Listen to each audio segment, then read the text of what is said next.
The title of this podcast is Enter There. And so people often share about, hey, I'll start exercising once I get in better shape. Oh, really? That's the purpose of exercise. Uh, I'll start eating better after I finish this bag of cookies that we just bought, or the holiday candy, or the wine that's all gone. Really? You can give that away, or better yet, throw it out and start now. And the same thing I think applies with the practice that the present moment, the present situation is the perfect place to start. This comes from, and Brian Chung and I talk about this all the time. We hear Eckhart Tolle tell this story about the Zen master who had a student. And the student would come to the master and try to learn from him about how to experience Zen, how to get there. And the master, one day when they were out in nature, was meditating. And the student came and said, Master, how do I experience Zen? And the master says, you hear that stream out there in the distance? Got quiet. The student listened. And the student said, yes, I hear it. And he said, enter there. And so he's like, okay. He said, but I don't get it. He said, okay, try this. You hear that bird chirping? She said, yes, I hear the bird singing. He said, enter Zen from there. And it just kept going and on with everything he said. Everything that you notice, that's where you enter. And so most recently, we've been working on this well-being app over the last 9 months, working to get it developed. And there have been delays along the way. But what is a delay? A delay is just something that hasn't happened on your timeline. That's all a delay is. There's nothing more than that. It's to do with you. And so we had this where we have some programs that and groups are ready to engage in the practice that we want to support with this well-being app that has been designed and developed. To make it available to users and participants in the program, we need to have them be able to download it from an app store on Apple or Google Play for Android phone users. So for us to do that, there is an important member at Mayo person that needs to do all the programming and answer questions and make the submission for us. There's one person out of 77,000 employees who does this one job. Let me repeat that again. This is my mind talking. There's one person out of 77,000 employees who does this one job. So, and obviously they have other projects. They have time off that they take off work. There's a 2-hour time difference from where they live to here. So there's all these factors that my ego sees as a problem. So we applied to or contacted this person just right before the holidays, Christmas, and crickets. That's what my mind says. But there really weren't crickets. There were just no response.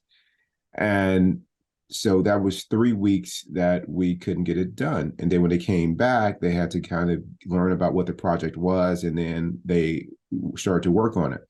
The whole time, the project is being postponed until he can get to it and work on it. And then along the way, with anything that has to do with technology, oftentimes there are a new challenge that arises that you have to fix and to overcome. And my mind in the back is just chirping. One employee out of 77,000. This guy doesn't show up to work. This project and others don't move forward. Again, my mind is saying, Keith, one employee out of 77,000. And I can see myself getting bothered by it. And then I remember Eckhart Tolle. I remember the Zen master, Keith, one employee out of 77,000. Enter from there. So I started entering from there, and that means accepting that. And I start to let all of that go. Me being bothered, me wishing it was different. This is the way it is. So for some people, it's their mother-in-law. For other people, it's their significant other. It's their children. It's the husband that doesn't do it the way you think he should be doing it, or the wife. It's the children. It's the coworker. It's your job in leadership. Whatever they're doing, enter from there. And so that's all I want to say, Rick, is that has been my practice is every moment that shows up that's not to my liking, every person that's not behaving the way that I think they should be behaving, that's my practice. Your loved one or your significant other isn't, cooking the meal that you want, isn't being thoughtful in a way and considerate the way that you think they should be, doesn't look the way that you think they should be looking, that they should look. Enter from there. So, Rick, what are your thoughts? I don't think I could say anything better or more beautifully than the way you phrased it. The idea of entering a situation that you find repugnant or doesn't make any sense and you want to change, the idea of entering that is the first principle, really, of turning your life around, which is monitoring and accepting the way things are, monitoring how you respond to the way things are, and just looking at how you do that. So when you enter in that situation, when you enter into dealing with the one guy in 77,000 who can help you and you're up against a deadline and there's no time for him to get up to speed, what do you do? Well, if you enter there, the first thing you learn is that you have to accept things the way they are. You have to accept things without trying to change them, without trying to make them in a way that are better for you. And I think that leads to the next principle that I find important in what you say, and that is that when you enter, then you act without expectation.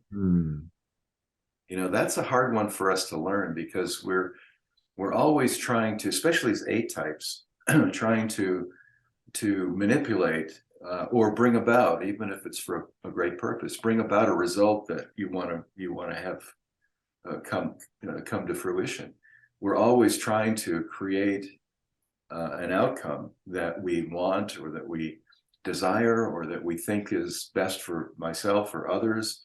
We always want that outcome. But when we start realizing that if we can act without expectation, then it's the universe who makes the decision about whether it works or not. And part of what our ego doesn't like is giving up that control.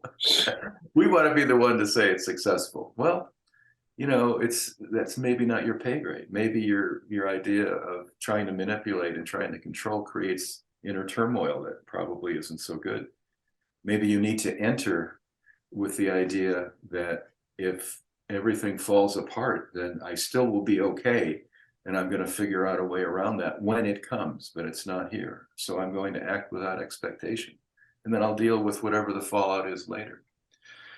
Anyway, it's a very complicated area, Keith, but I love that idea of being aware of your own objections to the way things are, and that using that very objection, that thing that you really dislike, to try to start down the road of enlightenment. Yes.